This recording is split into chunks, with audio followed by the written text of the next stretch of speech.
Welcome to one India Telugu.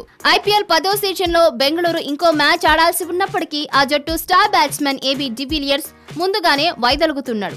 ఈ season లో పాయింట్ల పట్టికలో చివరి స్థానంలో ఉన్న బెంగళూరు ఆడే చివరి మ్యాచ్ కు అంత ప్రాముఖ్యత లేకపోవడంతో డివిలియర్స్ దక్షిణాఫ్రికాకు చేరుకోనున్నాడు.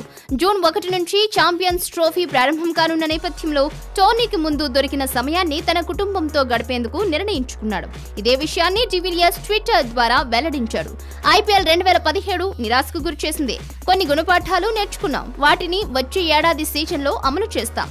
జూన్ 1 నుంచి జరిగే ఛాంపియన్స్ ట్రోఫీకి ముందు కుటుంబాన్ని సొంతింటిలో కలిసినందుకు సంతోషంగా ఉంది అని ఏబీ డివిలియర్స్ ట్వీట్ చేశాడు. ఐపీఎల్ 10వ సీజన్ లో ఇప్పటి వరకు 13 మ్యాచ్లు ఆడిన బెంగళూరు 10 మ్యాచ్ల్లో ఓటమి పాలైంది. కేవలం 2 మ్యాచ్ల్లో మాత్రమే విజయం సాధించగా హైదరాబాద్ తో జరగాల్సిన మ్యాచ్ రద్దయింది. దీంతో బెంగళూరు 5 పాయింట్లతో పాయింట్ల పట్టికలో చివరి స్థానంలో ఉంది.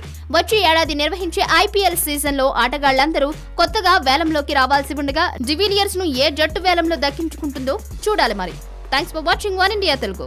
For more details, keep watching One India Telugu. Please like and share. Don't forget to subscribe. Thank you.